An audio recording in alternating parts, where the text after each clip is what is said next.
properly noticed. Perfect. I have an 11-point agenda looking for approval of agenda. Gary, Steve, all in favor, say aye. Aye. Opposed?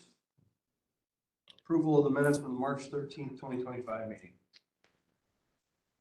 Everybody get a chance to look at them? Changes? I'll declare them approved as posted. Number 6, public comment. Anybody here for public comment? Hi, I'm Shirley Welty, and I'd like to understand the impact that the campus buildings and all the efforts are having on the budget of the Public Works Department, specifically about the impact it'll have by year end. Will there be some difficult decisions that will need to be made in order to cover those expenses, or are things in good shape? Sure.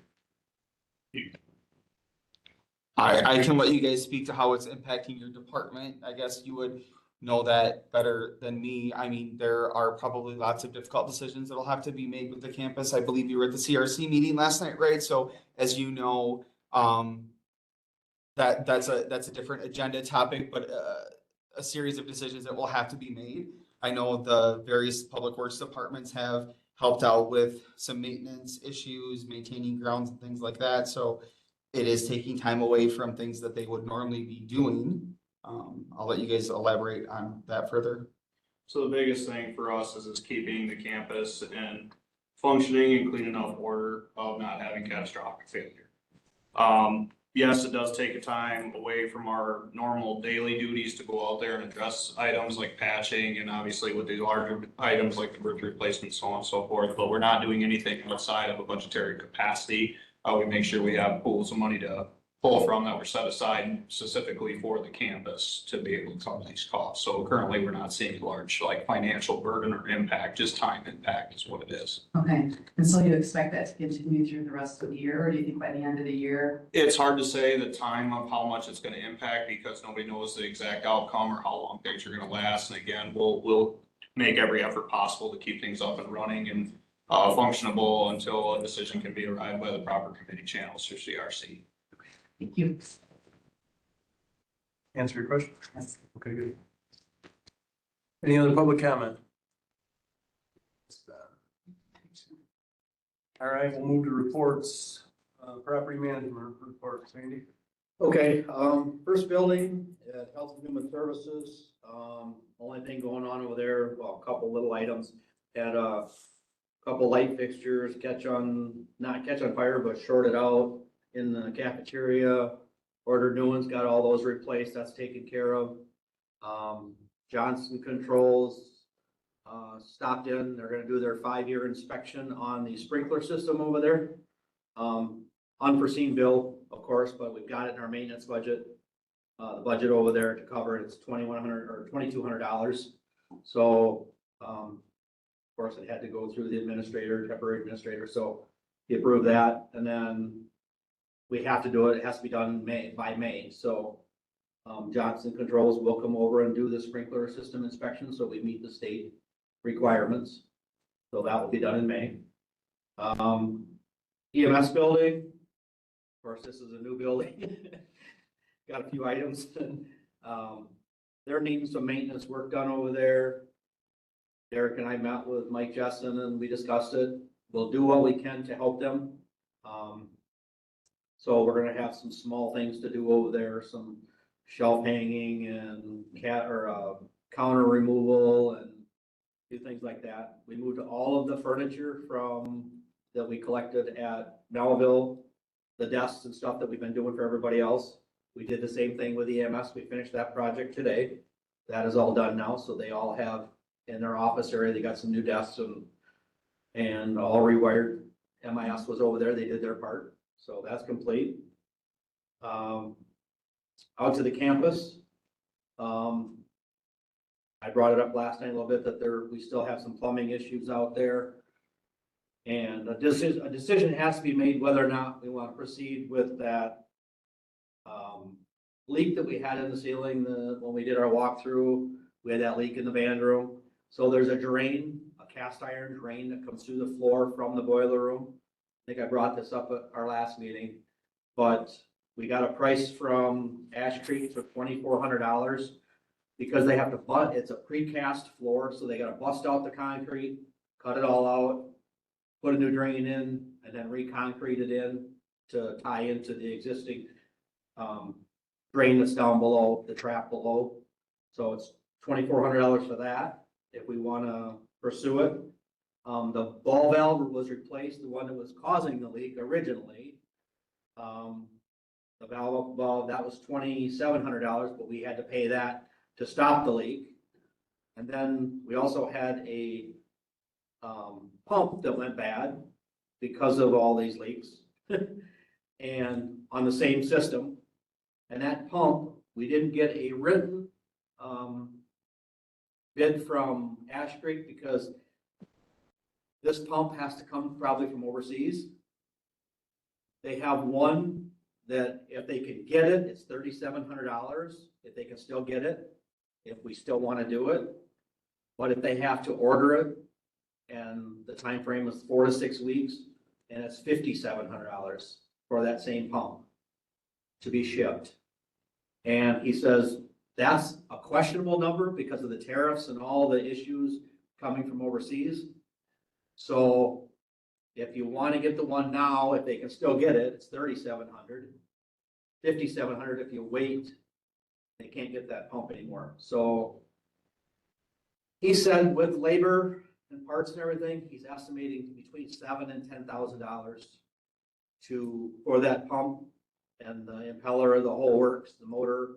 It all comes as a unit and it just slides in, and then they got to hook everything up. But there'll be some piping and parts adjustments for the new size of pump going in. So again, you're looking at $7,000 to $10,000 for that one pump. Is that supplying all the buildings or what? No, it's one wing or one air handling system in the Copper Top Theater. So we have two other pumps that run that feed different portions of the building, and then this one feeds another portion of the building. We knew for sure what we was doing with them buildings. And before we that's spent the- that kind of money. That's the biggest question, because you're looking at $7,000 to $10,000. What was the lead time on getting that? He estimated 4 to 6 weeks, but he said that dollar amount, he doesn't know what the exact amount's gonna be because he doesn't know when they could get it. You know, he said he doesn't know if we went with the one, if that company still has it, it's $3,700 now, if they still have it. But if we wait and order the other one, or if they don't have that one and we have to order the other one, it's 4 to 6 weeks. And then you look at it 57, and that's questionable. He's estimating that price. Now, didn't you say that could be used someplace else? Yeah, it could be used in the, actually, we have a taco or taco, whatever the name of it is. We have one in the boiler room of the gymnasium right now. So that could be transferred over. It's a 2-horse pump. I So, guess I would be okay with Randy seeing if he can get the $3,700 one now. And see if we can use it someplace else, and if not, report back or something. I don't know what everybody else thinks. Steve's got a question. Yeah, so there's a lot of different pump manufacturers. Do we know if they looked at all the different possibilities out there? I don't know. I just go by what they Well, I hear you. tell me, but I mean, I could go to another vendor and see what they say. Well, and you don't have, that's the problem, you don't have time to do that. Well, I mean, I could ask Wertz to come in and look at it and say, hey, you know, what could you find for me? You know, that would fit the system that we've got. I would pursue that. It doesn't hurt. Do phone calls, so you might get lucky, but either way, I feel like we need to replace the pump. We don't know what's gonna happen, but in the meantime, until we know, we should keep the building functional. And I don't know how much is in there. I have no idea what they set aside for repairs for those buildings. Yeah, I think For a it was, budget. I think it was about 80,000 was put in there. I believe that number is sticking out to me. I think 80? it- 80, yes, 80, because There was, historically between 20 and 40, years ago, but we did put extra in there, assuming that we would have the responsibility to pay for those buildings when the budget was done for I think we 2025. doubled it. So I think it was 80, I believe, but That's- we can double check that for sure. Also covering the electricity. Yeah, I mean, it was in Fund 32, there was, I believe, 80,000 budgeted. There was $80,000 budgeted, and then at the start of winter, we identified that there was roughly about $73,000 left of that maintenance money, and we didn't really touch much of that over the course of winter for any kind of a maintenance repair, so we still have Yeah. a dollar value there. That 80,000 is on all the buildings? Well, it was for Fund 32, which is for the campus buildings, Campus. because again, the future and fate of those buildings is unknown at the present moment, so. So if we go with 10 on this, that's using up a big portion of that 80. Well, a portion of it, yes. Yeah, well, that's not even pulling the electric out. That's coming out of their monthly bill. Correct. And does that includes all the utilities? Is that what you're saying for those buildings or? Yeah, I think there was $80,000 set aside. That would be for campus expenses, whether that's, includes a little bit of insurance, includes what you can for maintenance, utility costs, things like that. I mean, you'll recall that getting those costs for the utilities and stuff was a bit tricky. We did finally get them, but it wasn't easy to get those as well. So that's the best guess estimate that we could put in there for 25. So to keep in mind, our utilities and all that stuff's gonna go up Correct, when we do the MOU. correct, So that's gonna increase all that stuff. Correct. That's gonna be more money taken out. correct. But bottom line on this issue, I guess my recommendation would be to proceed forward with buying the pump as long as it's been investigated and proved it's the best price possible, so we have that pump ready to go. We do not want to risk getting into midsummer and saying we can last a little while, and then all of a sudden you can't get that part, it's discontinued, and then nobody has it paying an extreme premium or just being flat out without. So I can ask him to get the see if he can still get that $3,700 pump plus the installation and piping, the adjustments to make it fit. So you're gonna be in that $7,000 to $10,000 range. What do you want to do with the drain? I guess hopefully it's not gonna leak, but if we have a leak anywhere else in the upstairs, it's still going to come down through. And again, that's another $2,400 for that on the. Well, I think what Gary was saying, and I agree with Steve, a phone call, if there's somebody else willing to come look at it. So Yeah. far, pretty much you've always worked with these guys because they know Yeah. the system. They know the system, yeah. Yeah, if you can get them to come look at it. And I think what Josh is, and I agree with Gary, let's get the pump. If we can use it over in the other building, get the pump coming. I would hold off on having to get the other. The installation? The installation and the plumbing until just get the pump, because if we can use it over in the other building, we know we're not tearing the gymnasium in that building down. But, get some other prices, give them the okay to, if nobody else even wants to come look at it or whatever, so instead of waiting another month for our meeting, Right. give them the go ahead. Like Josh said, if it's the best buy for the best pump for the best amount of money. Yeah, there's a lot of different pumps out there. I mean, crazy. I ordered 2 out of Washington State, sent them to Florida so they can get on a boat to go to Panama to get into Mexico for our cucumber operations, so. But you need, that's outdated. That's a lot of cucumbers. Yeah. That's my thoughts, Okay. but Back to the shorted out light. Lights don't do that. Do we It know was- what happened? It was a bulb, the ends of the bulb, one of them got hot and just shorted out. So it's the, what do you call them? The, TH, yeah, they're, TH. but they're just under cabinet lights. They're not these kind of light fixtures, just an under cabinet light. It's just a little 18-inch T8 bulb. I'm just, the only reason I'm bringing it up is. It wasn't- Do we need to look at other lights? I already got brand new ones put in. Pardon me? The brand new ones are already in already. I bought them and put them I'm in. talking about for any other lights like that. Within the building. Oh, no, these were just under cabinet lights. There's no other ones like it in the building. Okay, all right. No, so it's in their cafeteria. Yep, that's all I have. We need to make a motion for him at all? I would move that we Agenda to wait make a decision. No. It's not on the agenda to make a decision. just for information. Approved. All right. Okay. Good enough. Good for you, Randy? While we're on the property management, we'll talk about the campus bridge there. The campus bridge in the first week, you've seen they completely tore the whole old one out except for their abutments, which they're working around. And then currently they're already formed up to pour the first abutment, hopefully tomorrow, and then the second one to follow next week. Last night I made the mistake of saying because of a prior conversation that it was gonna be precast material brought in. It's actually a full concrete pour. They're pouring everything in place for that. The pylons that did run into, geotechs estimated that bedrock that they would run into would be 50 feet below the excavation depth. And then they hit that at 50 feet, but by the time they actually found good solid bedrock that was holding pressure, it was 15 feet below the 50. So that does come with a possible increase in price, but not very much. And we did compensate for some of that on the bill by adding an additional pylon as part of the estimate. So you probably won't see much of an increase if there is one for that, and we still have to do the other side, which there could be some cost savings there.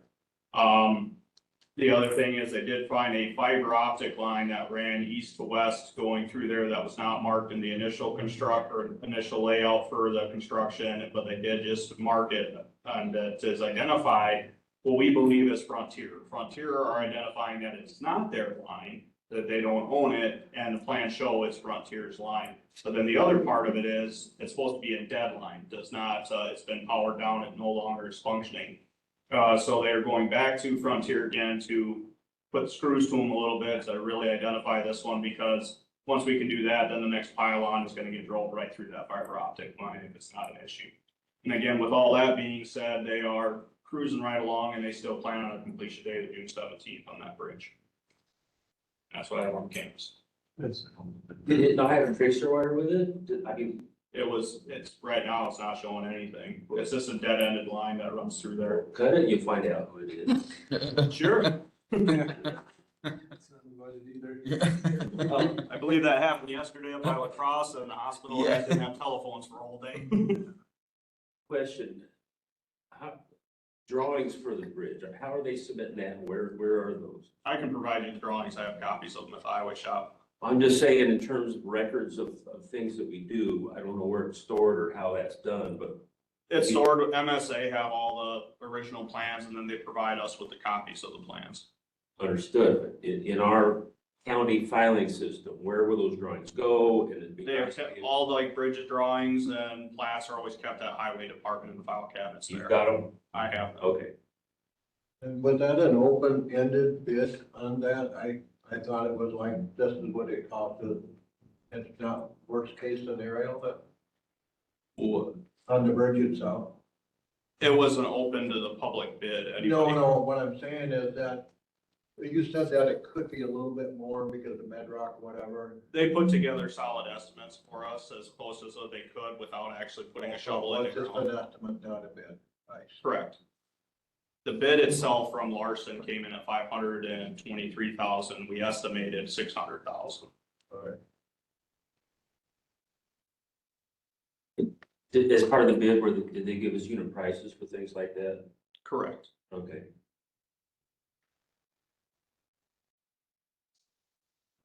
All right, any other questions on that? Otherwise, we'll move on to the Highway Commissioner Administrative Report.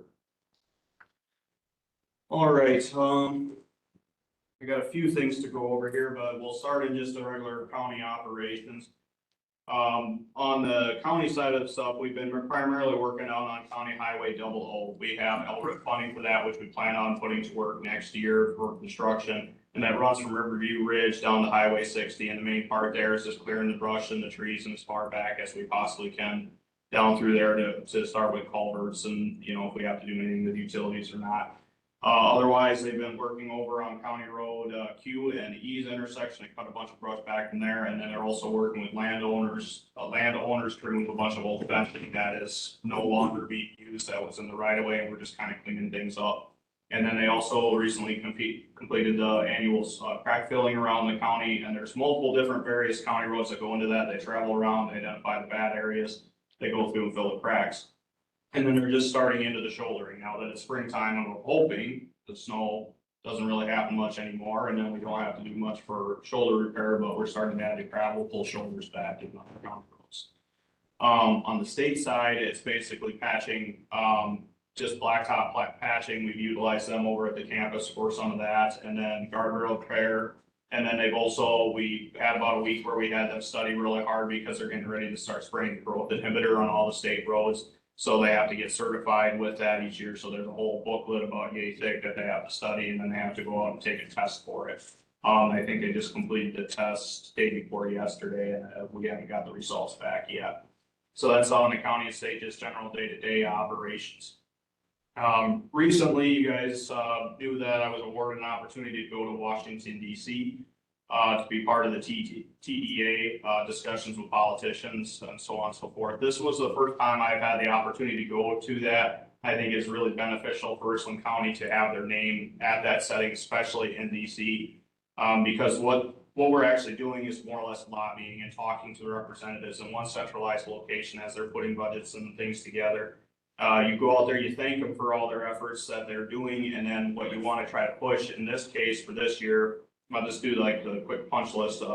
Continue to streamline project and permit delivery, ensure states have flexibility in using federal formula funds, which makes up 80% of the federal funds that come back to the state of Wisconsin is a formula funding. Only 13% of that comes back as a discretionary or congressional.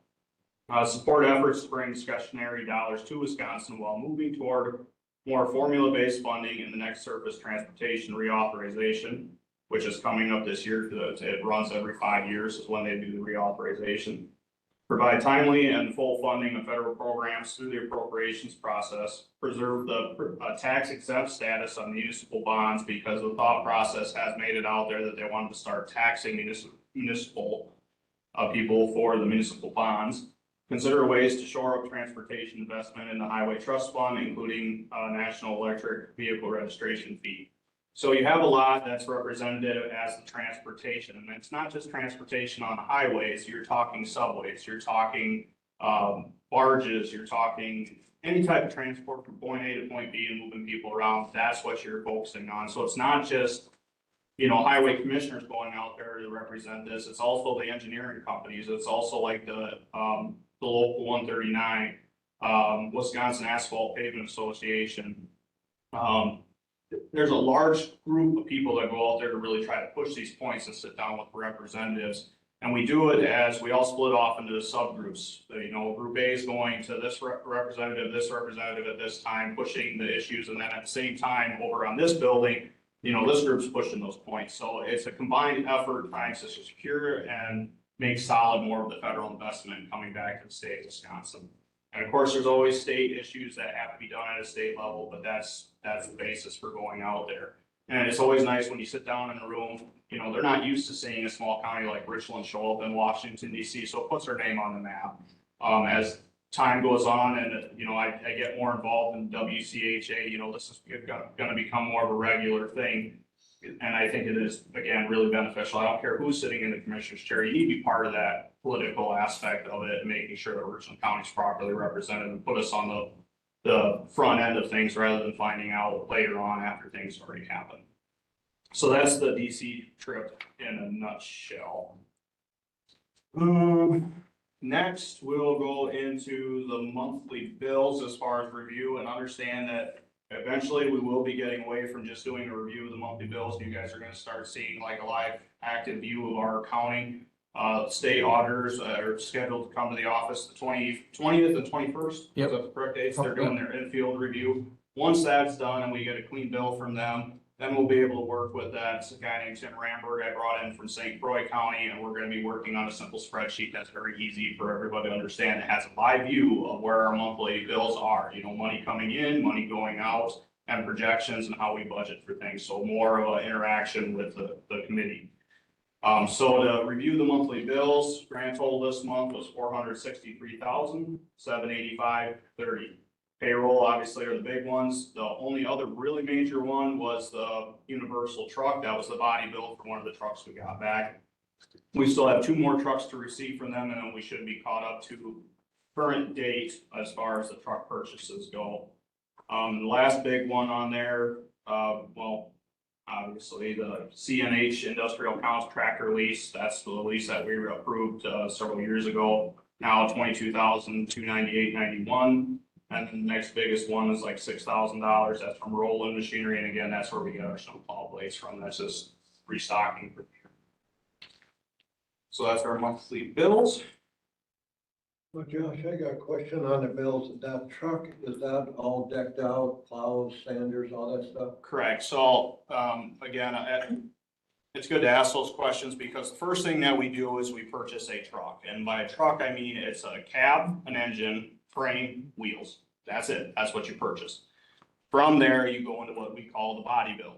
That is when the dump box is put onto the truck, like the dump body lifts up, dumps some material out, your plow, your wing, your brine liquid systems, all of that stuff is put onto the trucks, and that's what we call the body build. So typically, you'll see about anywhere from between 140 to 160,000 for the purchase of the cab, frame, wheels, and then you'll have about 180,000 into an actual body build. That number will go down on the body build in years to come because as we're buying these sanders, we're buying stainless steel, which will transfer from truck to truck to truck and really never rot out. So once we get through the whole fleet of having stainless steel, then we'll only be basically bidding a plow, a wing, and a box. And then obviously the plumbing for that stuff, and then we'll be able to transfer. So we'll be seeing a cost savings. And again, we try to stick with the same brand of vehicle along with the same drivetrain to keep our parts inventory lower. So does that answer your question, Gary? Okay. Next thing on the report. Oh, I'm sorry, Steve, go ahead. The report you're talking about, the spreadsheet, is that some new output out of the Tyler system? How's that happen? No, because our system, it runs off of what's called New Roads. Tyler cannot communicate with our state accounting program. Highway is very special because we have a statuted accounting practice that we have to do, and there's only a couple programs that work for doing that. One's is CHEMS, which don't ask me what the acronym stands for, and the other one is New Roads. We use New Roads here in Richland County. For some reason, I thought everybody was gonna be on the Tyler system. No, we're mandated to use a separate kind of separate accounting system, so Tyler does not communicate with the state's system. So we are separate from that. About the only thing we're possibly able to tie in with Tyler is when we're uploading payroll. Payroll, We are right, gonna be right. Working towards that possibly with a time clocking system. Yep. Which The will, county still cuts checks. for Right. us.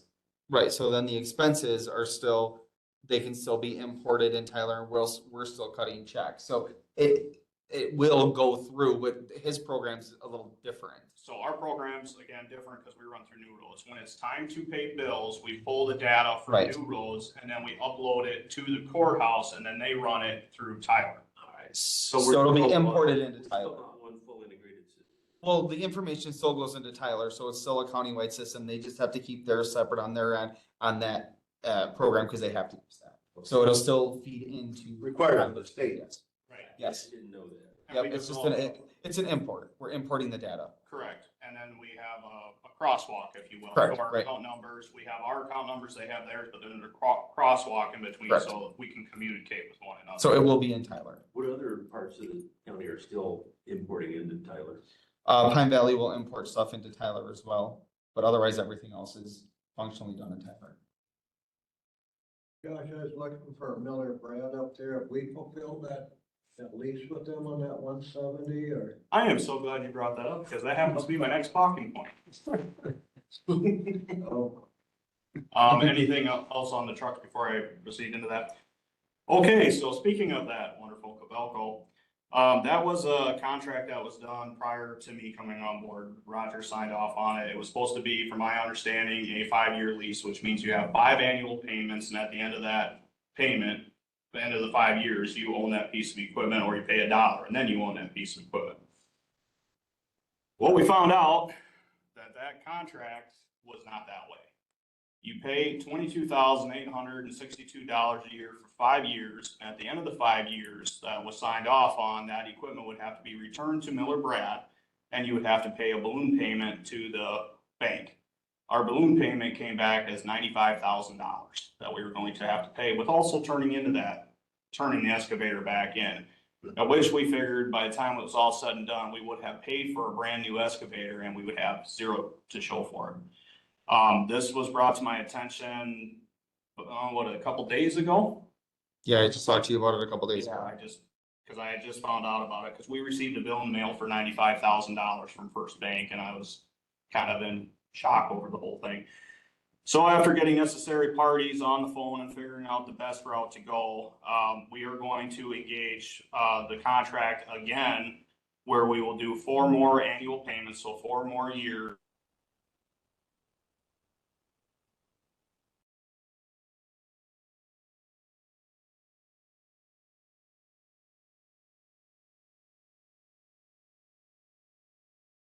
Like a renewal where I'll just sign off, and then obviously with the increase, it's in the dollar amount that I would be able to sign off on to do, but I'm making you guys aware that check with the other departments before you start signing contracts, because the fine print in there is very specific, and that wonderful contract did not call out an actual dollar amount. It just said 5 years at $22,862 and some odd cents. And then at the end of the year, at the end of that term, turn the piece and we put them back in. And the fine print also stated that the county would be responsible for any and all balances that the banks need. Around here then? Yeah. Steve and I and Chad were all on that. I didn't, you remember? I think I think they misrepresented it to us. I think Windows should look at it, the original contract. That's why we are in practice now to have Attorney Wendell or the county's corporation Yeah. counsel review every contract, even the simplest one, for things Yeah. like that, so. So that's where we landed Not yet. with the Cabelco. So as of right now, it's all cleaned up. We're fine. We don't have to. Really? I couldn't tell you off the top of my head. Steve? We finally passed a procurement policy here a few months ago. And I would think we need to review that policy to see if it even talks about getting the corporate counsel to review contracts or some way we can prevent this from happening again. Otherwise, why have the policy? Right. Yeah, the procurement policy that was adopted does not specifically say corporation counsel must approve contracts, but I would, it is standard practice for me as the interim capacity to give everything to him, every contract to review. So yeah, we can for sure take a look at that. Yeah, I don't believe it's written in there that way, because it was under the administrator designee to do that, so it can be modified if that's what they would like to do going forward. Just let you know, that's what'll be happening. So eventually you'll start seeing these once a year come out as 25,986 and probably one sooner to initiate into this stretch of that contract, but it was, yeah, it's all. And that's, I believe, what I have for you, Mr. Chair. Right here. That one. He's running, just let him run it now. All right. All right, discussion and possible action, review of county vehicles. Use of county vehicles. So we do have some headway on that, but nothing to show today. After starting into this, we were going to do one just for highway department, but after talking with corp counsel and the administrator and the next administrator coming in, we decided if we're gonna do this, we're gonna do this right. We're gonna do a policy for the entire county as clean cut as we can, so it's a blanket one. Everybody follows the same thing. The only department that will have basically a one-off of that is going to be the sheriff's department, and there is no getting around that part of it. But we do have examples pulled from several other counties and a couple actual sheriff's departments or police departments that we're starting to pull information from. And we'll work with corporate counsel to get that all nice and clean and pretty. Once we're satisfied with it to cover highway and maintenance aspect, and we'll hand it off to the sheriff, land and conservation, HHS, anybody with vehicles to have all their input and make sure it's simple, easy to follow, and clean cut. That's what I have to report on that. Perfect. And I'll quit getting questions about that. It'll be different questions. Yeah, right. Check his mail. They'll find one, don't worry. But that's fine. So I'll have an answer. You mentioned shouldering, I. That whole. Yes, we do. It works rather well. Iowa County was doing theirs yesterday. As simple of a system as it is, it's very efficient because you can literally cruise along, pull the shoulder back in, put a roller behind it to roll it, and a plow truck or a broom truck to follow behind and get any debris right back Is off that the the road. old original one, the first one they have, because that, I mean, that'd be 20-something and over. Yeah, I think it is the original because I haven't seen a replacement come in since I've started. Like you said, it works. It's simple. Maybe we're not doing much shoulder and that's why it lasts. That's right. Or pothole filling, but that's what I hear. Our tongue would stop. Some farmer probably went off the road one time or another with his disc and seen how well it works. Said, I got an idea. All right, anything else? County Road we were supposed to have a pre-con meeting this month with construction starting next month. The pre-con meeting has not been set. I did, email out to Jared Lex from the DOT who is running that to request a pre-con meeting sooner than later because we're getting near the end of the month now. He is on vacation according to his email response, so I'll have more information on that to come. All right, future agenda items. An update from Randy probably on what he ended up doing on the pump. Whether you end up getting that one or you find a different. Future agenda. Yep, future agenda. item. Of the stuff at the shed up there, the heating out of that shed. Should that be brought up the next one? Yeah, you're gonna wanna get it clean sooner than later. Let's go here or CRT. I don't know. The cleaning of the building? The Pole shed up there. shed, CRC. yeah, what's in CRT with that? Stuff. A lot of stuff. But, Future agenda item, I would have 50/50 cost share for townships.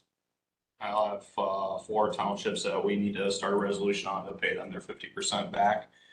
And then probably we want to put that county use of vehicles, keep that on the radar to get done. Those 2 items is what I'll have for sure. Anything else? No? All right, correspondence. Okay. All right, number 11. Motion to adjourn. Second, all in favor? Aye. Opposed? Thank you, Chad.